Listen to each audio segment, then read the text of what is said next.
सहदेव और आंतरिक ब्रह्म कमल। सहदेव, जिसे अक्सर उसके गुरु, दोस्त और यहाँ तक कि परिवार वाले भी नजरअंदाज कर देते थे, आज फिर उदास और बुझे हुए चेहरे के साथ समुद्र किनारे बैठा था। उसे समझ नहीं आ रहा था कि ऐसा क्यों हो रहा है। उसने ऐसा क्या किया कि लोग उसे महत्व नहीं देते।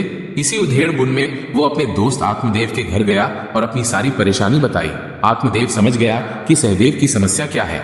उसने सहदेव से कहा, देखो दोस्त, यमुना नदी के किनारे आनंदगिरी नाम के एक महात्मा रहते हैं। उनके पास एक ऐसा फूल है जिसे पास रखने मात्र से लोग मोहित हो जाते हैं। तुम जाओ और उस महात्मा से वैसा एक फूल ले आओ, फिर कोई तुम्हें नजरअंदाज नहीं करेगा। अपने दोस्त की बात सुनकर सहदेव तुरंत यमुना नदी की ओर चल दिया।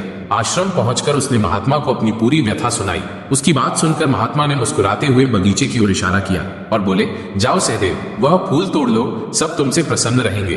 फूल तोड़ते हुए सहदेव ने महात्मा से पूछा, गुरुजी, इसका नाम क्या है? महात्मा बोले, ब्रह्म कमल।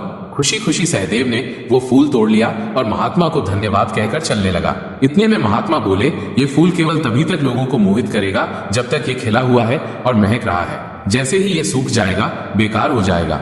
सहदेव उत्साह में था, अतः जल्दबाजी में लेकर चल दिया। महात्मा भी मुस्कुरा दिए, जैसी तुम्हारी मर्जी।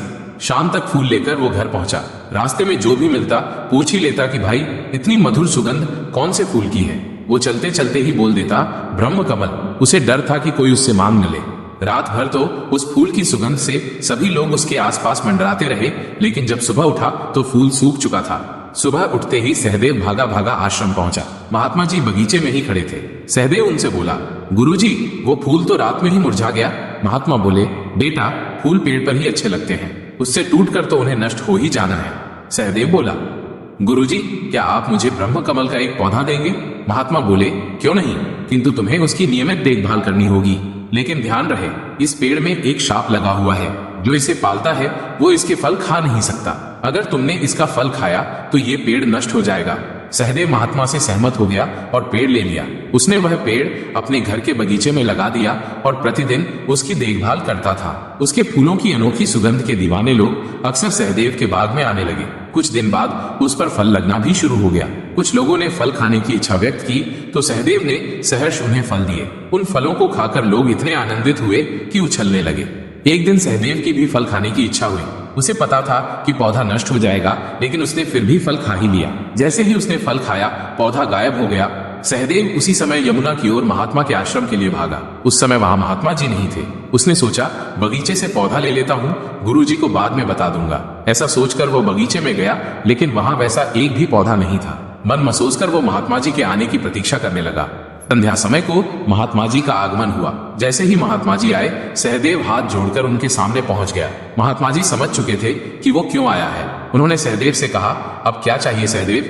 सहदेव धीमे स्वर में बोला, गुरुजी, मुझसे गलती हो गई। मैंने ब्रह्म कमल का फल खा लिया और वो गायब हो गया।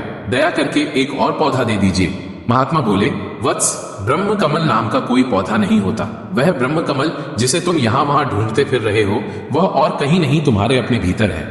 सहदेव को बात समझ में नहीं आई, अतः वह बोला, लेकिन आपने जो मुझे दिया था वो क्या था?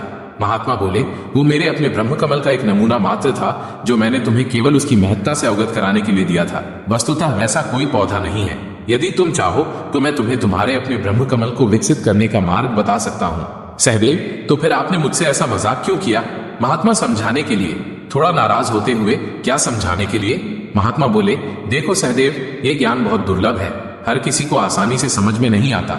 सहदेव अधीर होते हुए, गुरुजी, पहेलियां मत बुझाइए, कृपया अब मुझे बताइए कि ऐसा खेल रचकर आप मुझे क्या समझाना चाहते हैं? महात्मा बोले, ठीक है, तो सुनो। इस सृष्टि की रचना के साथ ही ईश्वर ने प्रत्येक प्राणी को अपने समान ही रचनात्मक शक्ति दी है। उसी रचनात्मक शक्ति से मनुष्य को पैदा करता है, तो जानवर को। यह संपूर्ण संसार ईश्वर की उसी रचनात्मक शक्ति का नमूना है।